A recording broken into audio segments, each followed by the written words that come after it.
Do you want to know more about model railroad scenery? Why don't you stick around and watch this segment, see how we do it on my N-scale model railroad, the Sahara Secondary.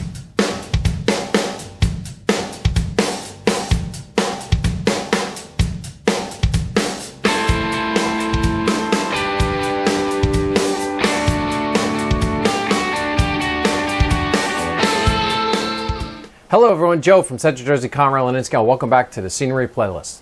So this time on Scenery Playlist, we're going to be working on the Battle of Monmouth, and that's that section that's right over my shoulder here on the peninsula, and I'm going to show you how we put it together. So as I indicated on the last video, the video that showed how this section was constructed, I accidentally deleted it. So to bring you up to speed, this section here, what I did was I used cardboard web and put that together, and then I used plaster gauze and laid that over the top.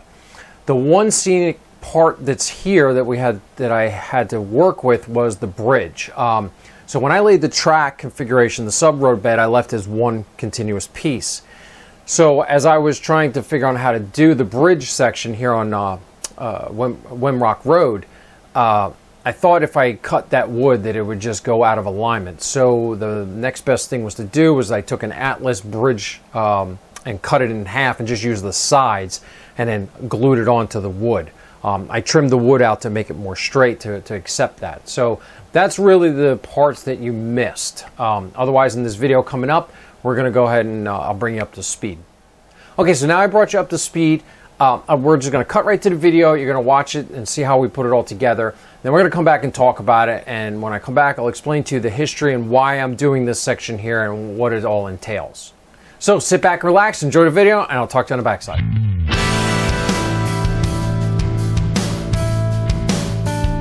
Okay everyone, so let's get started here on Monmouth Battlefield.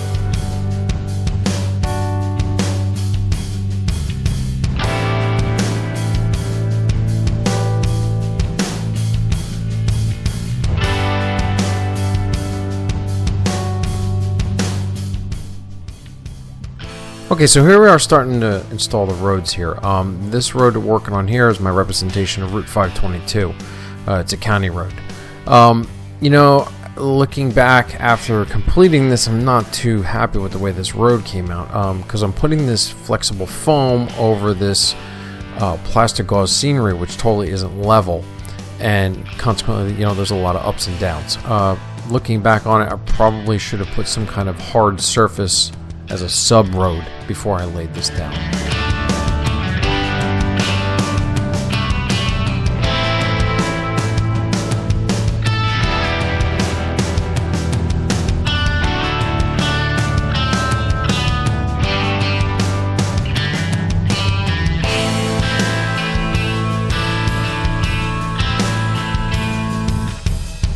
But you know, initially I started to panic, but you know what, I just kept with it and kept working through it, and then once I started putting in ground cover and with all the other things going on, you didn't quite notice how uneven it is.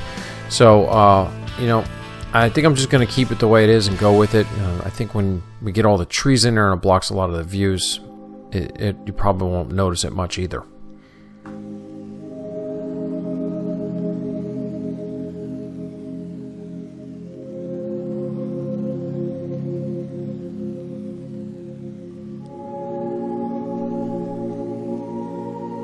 So here I am putting in the striping using Highways and Byways kit. You know, like I indicated in the last video, these curves, this is not really suited for this. It's kind of problematic. You really got to work at it to get it to stick down and lay flat. So.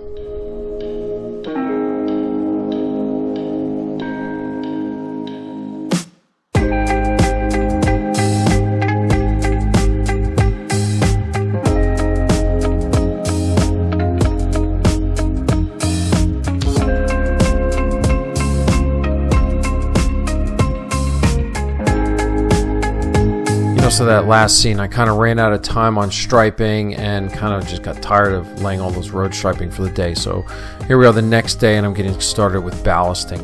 And you know, the ballasting came out really good in this section. It really brought the whole curve to life, and I was very happy with the outcome.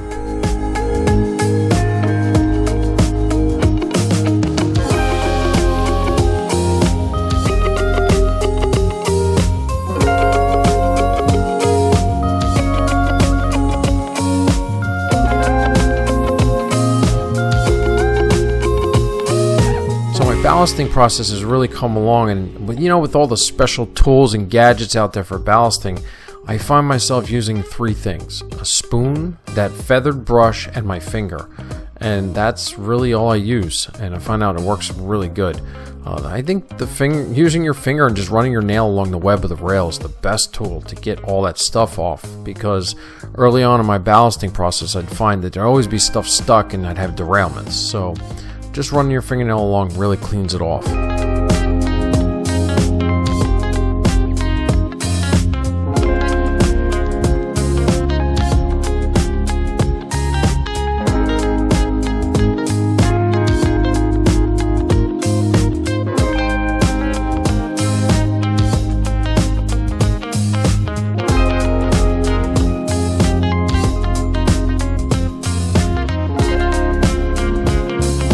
I was really very happy with the way that the bridge came out.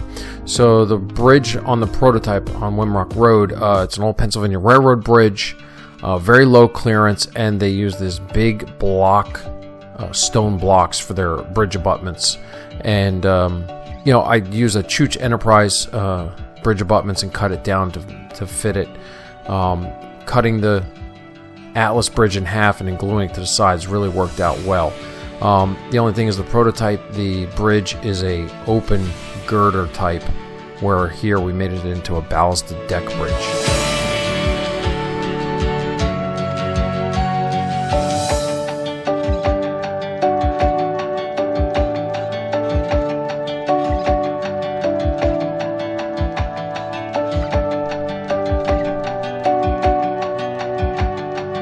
So here I am putting in all the road signs. The stop sign is from Tichy Enterprises. All the other signs are from Blair Line. The light pole that you see there, that is a Woodland Scenics Just Plug kit that I've adapted for the 12 volt. And yeah, just dressed it up. What you don't see in this scene is I put the clearance signs on the bridge. And that was a nice little detail I thought.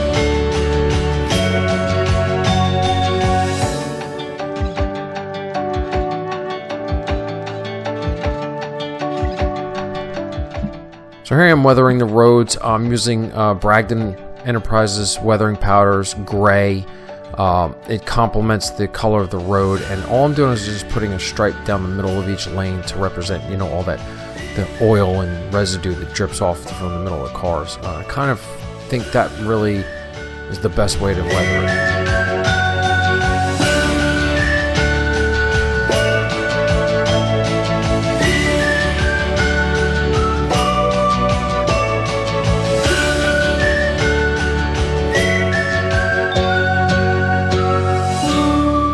The bridge itself really needed some weathering, so I used some Tamiya panel lines paint to fill it in, and then I came back with some Bragdon weathering powder, some rust, just to put some rust streaks in, give it a little more character.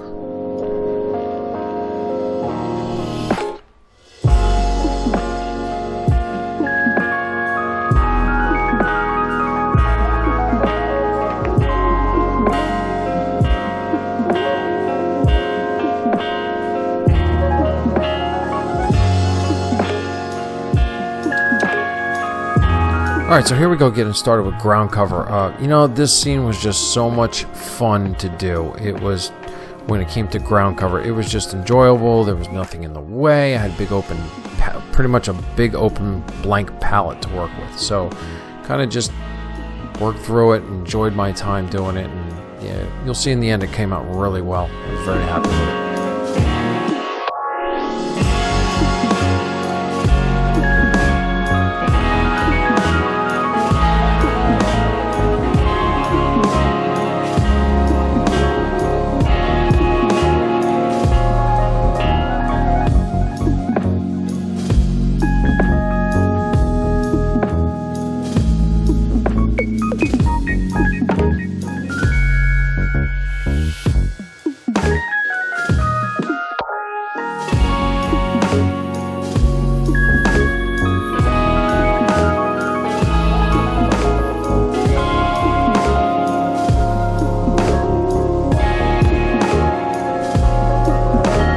So that bright green product you saw me put down, that's from Scenic Express. It's called their Super Turf.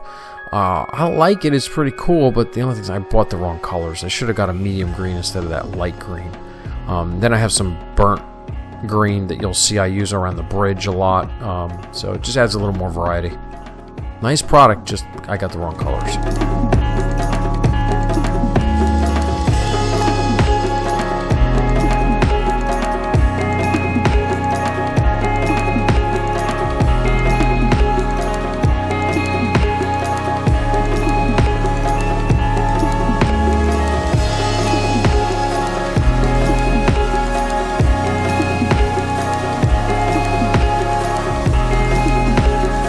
So I like using that medium grade ground cover on the edges of the roadways and the rail right of way. It kind of like gives you that overgrown feeling, you know, the area that hasn't been able to be mowed down.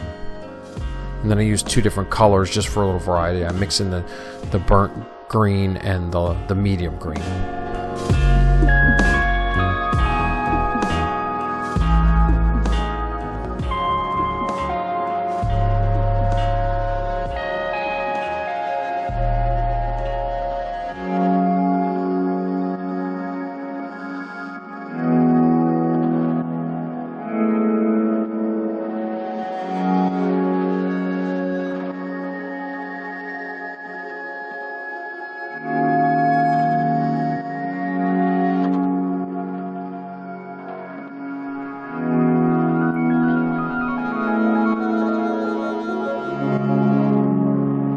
So working on the outside of the peninsula here was kind of tough because it has that slope where the sculptor mold then kind of drops off to meet the fascia board, and I wanted to cover that up, but you know, stuff kept falling off. So I found that Woodland Scenics foliage cover, the dark green like that there, was really good for that because it's like kind of real sticky. It comes in big clumps, so you can kind of just put it on there and push it in with your hand.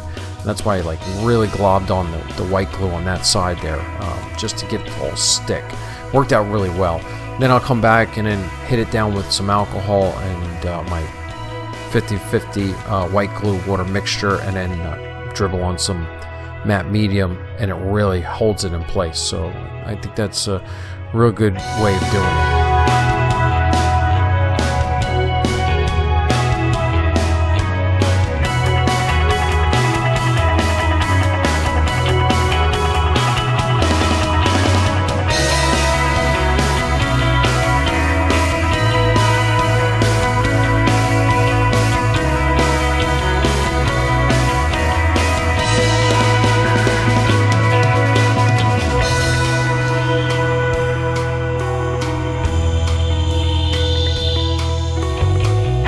So the bridge was a little wider than I wanted it to be, so there ended up being shoulders on the side of the road under the bridge. So that's what I'm doing now. I'm sprinkling dirt in to fill that in and make a shoulder underneath, just so there's not this big cavernous void underneath the road surface.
So yeah, so you get all your ground cover in these little shakers, and you know, you open the top and you're like, okay, this will be easy, and it never really flows out. It doesn't work right. So I ended up taking the top off anyway and just sprinkling it with a spoon.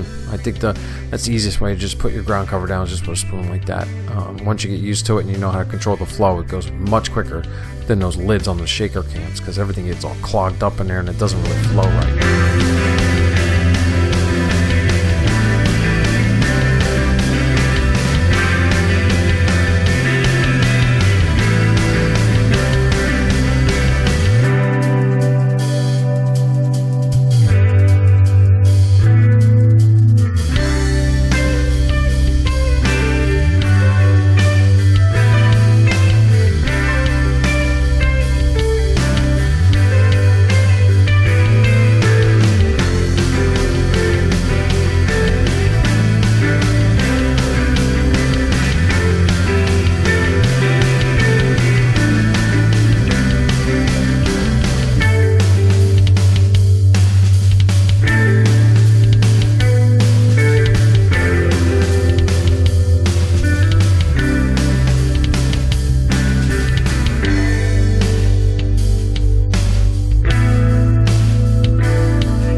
So we're on the home stretch here. I'm only going to come up to maybe about like 2 or 3 inches up to the bridge there, because I want to leave a little buffer so that I can blend it into the next scene.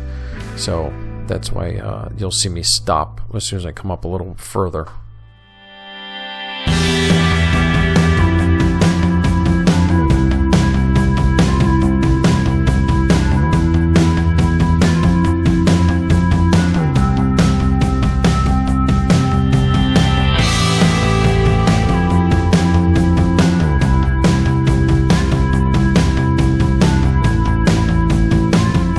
This area that I'm working on, this is I'm using Scenic Express's Untamed Meadow mixture.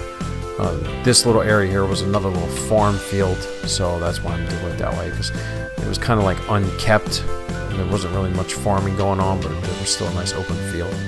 Really like that stuff. It comes out really nice.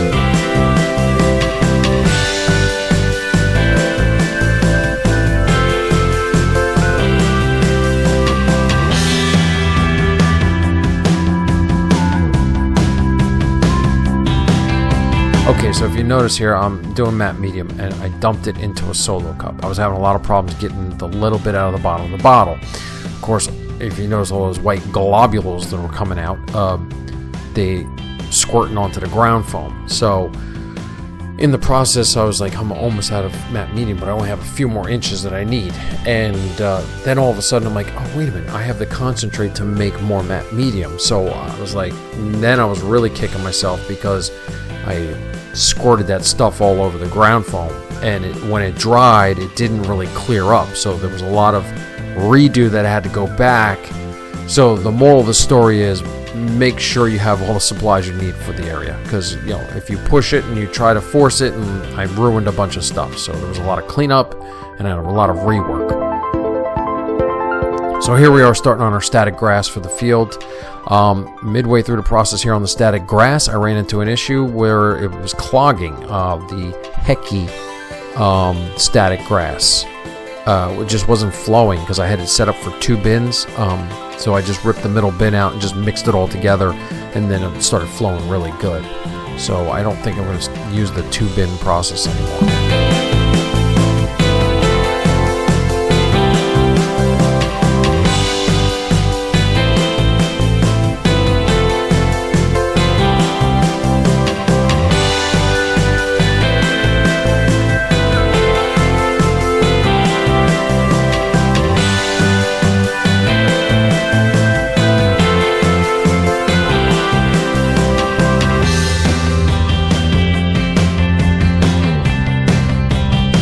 Yeah, now that I got it down, I love static grass, man. It is just so nice when it comes out. And once you get that process down, the key is vacuuming it up like that. It makes it stand up, and just taking your time. Everybody thinks you got to rush with it, but it gives you plenty of working time. And yeah. give it a shot. I'm telling you.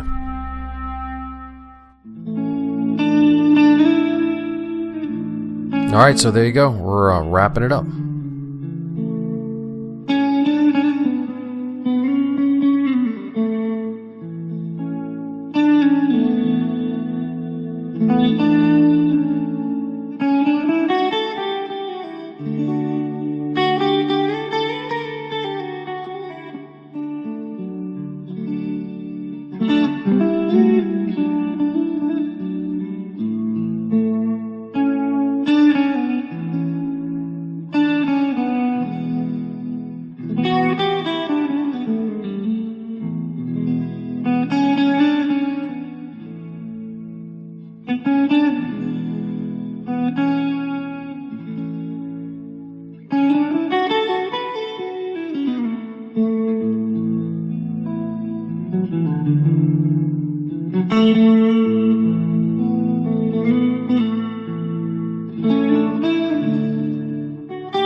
All right, everyone, so there you go. That's how we did it.